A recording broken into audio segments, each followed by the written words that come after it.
Hey everybody, Mylixia here, and today I want to talk about Valve and the Steam Workshop decision to start charging for mods, particularly starting with Skyrim. Overall, I want to say that I think this change is in good taste, but the implementation leaves a lot to be questioned, and that's what we want to talk about. So we'll first go over the issue. You can come to the screen and see that mods are now priced and you can buy them off the Steam Workshop, and modders can put their stuff up and they can sell it. Initially seems like a pretty good idea, and that's what I thought when I looked at this. I said, great, okay, so there's a lot of good here. And that's what I want to cover first, is what the good is. I think that anything that allows people, and regular people in particular, to monetize is very good. It empowers the modder to make some money, but it also empowers the consumer to make a choice, which is great. So, I think one of the good parts of this issue that a lot of people are kind of glossing over is that any decision that puts things in the hands of the consumer is good. Any decision that allows a person to be paid for their work is good, regardless of what that work is. And I regard any kind of work as a value to creation transition. So if a person creates value somehow, they should be rewarded for that work. There also is a point that says that a lot of these mods have some ridiculous value. I think of a mod, Captain's mod in AE. It's a faster than light mod. Faster than light, even on its own, you can already get 500 hours out of that game. Captain's mod will make that almost infinite. It's just a fantastic mod, provides hours of entertainment. I would love to spend $1 or $2 for that mod. That's something that I would definitely support or donate to support. And three is that this system might actually incentivize something that works. Either Valve can change the problems that we're going to discuss, or maybe something like Nexus mods may change and modify itself so that modders can get more traction out of their mods. They can possibly get more benefit out of creating these. And I think those are the good things. I think that modders being rewarded for their work is a really good thing, particularly because some modders spend hours and hours and hours putting their work in for this. And some of them do it and they don't expect anything. And for those people, they should probably keep creating free mods. But others, I think, may be attracted to the ability to earn income from this, and that's always good. And consumers may be attracted to the legitimacy of getting mods that are that are great and very high quality because someone was incentivized to do it. Unfortunately, the Valve system, the way that this has been implemented in the Steam Workshop, leaves a hell of a lot to be desired. And I see a ton of problems with this implementation. And so what I want to cover in the next section is some of the issues that I see with this. Because there is some good. I think the thought behind it, the thought of empowering modders is good, but let's talk about some of the things that are not so good about this system. So the very first thing that kind of blew my mind is that Valve wants to take about 75%, up to 75%. I think there's some deal with the developer that that number can be variable, but the modder will make about 25%, so 25 cents on the dollar, and Valve itself will take 75%, or they'll split a certain amount with the developer. And that immediately raises a red flag for me because Valve, what has Valve really done besides host Steam Workshop to deserve that? That would be the equivalent of Nexus mods charging 75% of whatever they give the modder just for hosting the website. Valve hasn't created that game, and they haven't. They've only provided a hosting service to incentivize that on. It would be equivalent to me of like GoDaddy coming to me and saying, "Okay, well, you make $1,000 a month off your website or something. We want to take we want to take $750 of that because we host your website."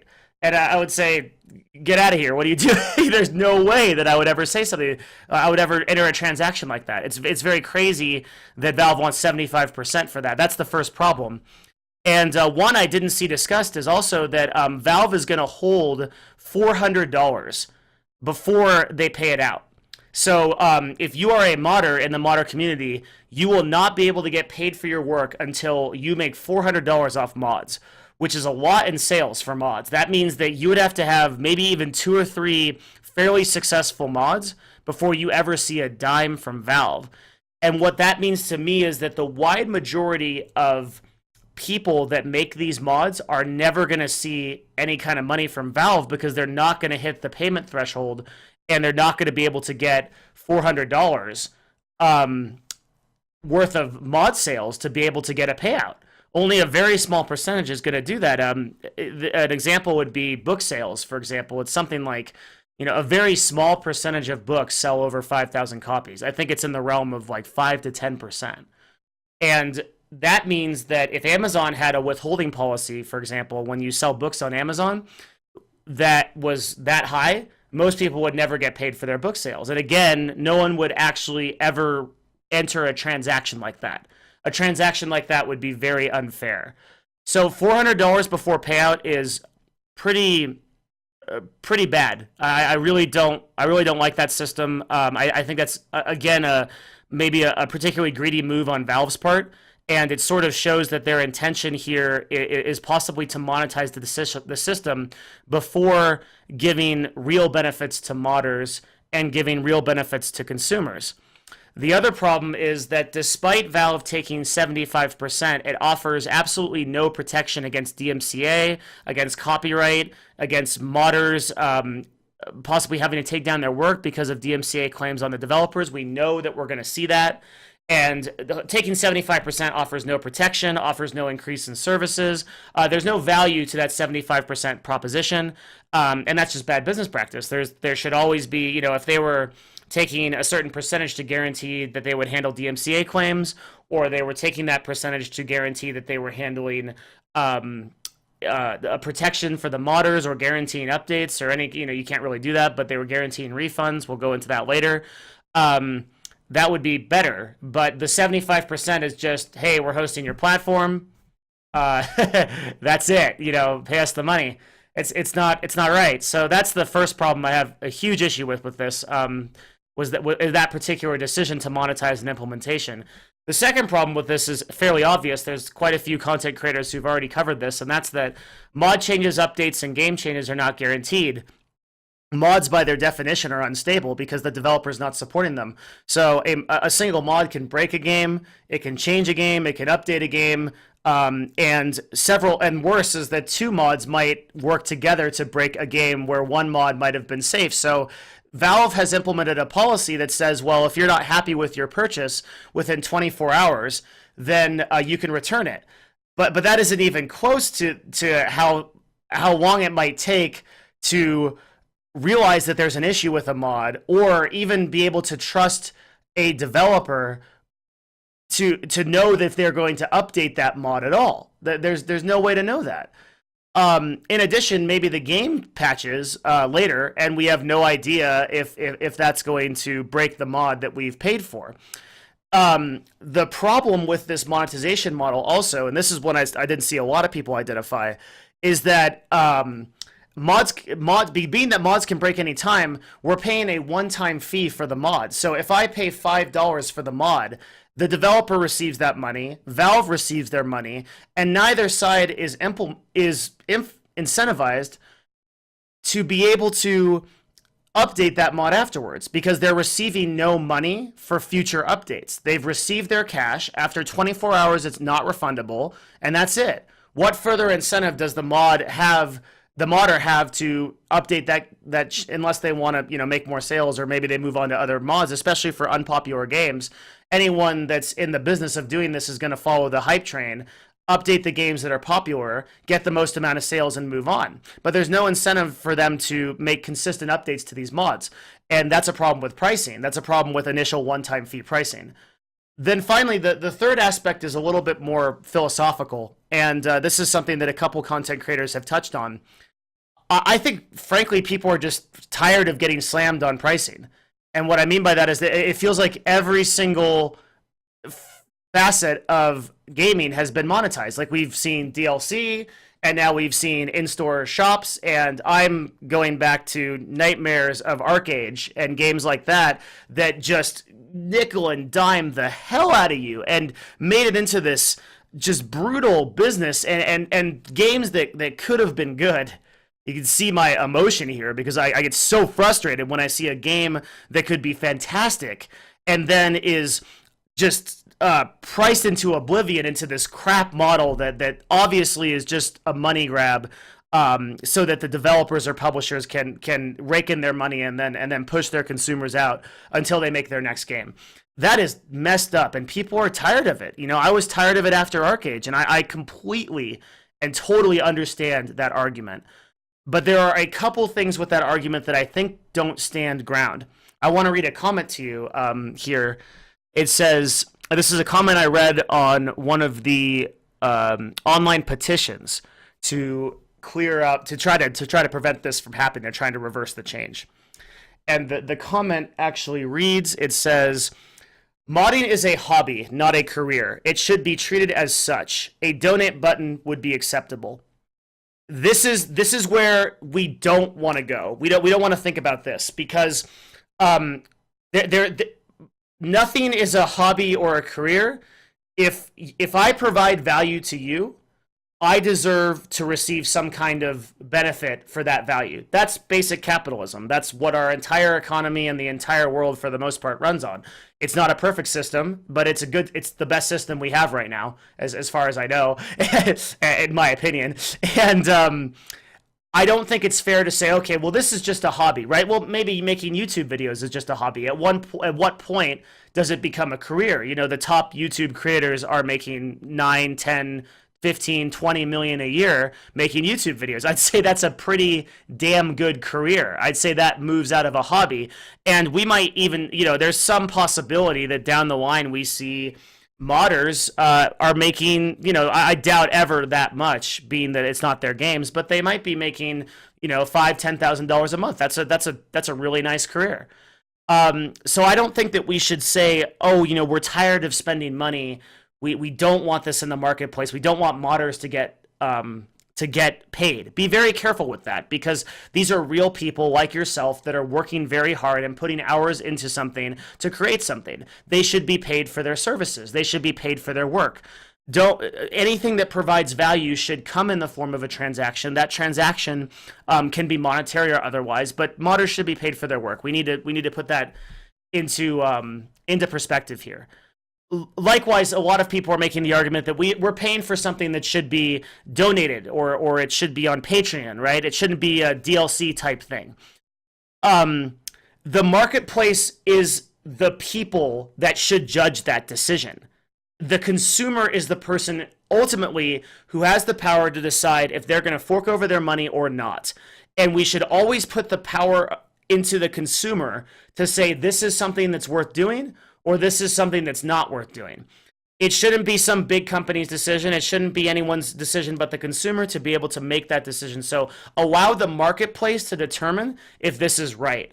What we have to be concerned about as consumers and as people that love mods and people that love the Steam Workshop, I have gotten hundreds of hours out of gaming for mods that I've downloaded from the Steam Workshop, including games like Dungeons of Dreadmore, where I've just gotten awesome mods that I would have been happy to pay for. The marketplace should determine if those mods are correct, if paying for those mods is just, but we as consumers should be worried about Valve's implementation of this. That's what we can sort of fight back against, and that's what we are going to talk about now, which is what do we do about this? There's obviously a huge amount of problems with this implementation, and I have 3 suggestions that I think would really make a difference here. So if we're going to keep this system on Steam, the very first thing that I want to see is a more comprehensive review system that reviews modders specifically, and gives them a track record that consumers can see if they've updated their mods, if they've posted updates and things like that.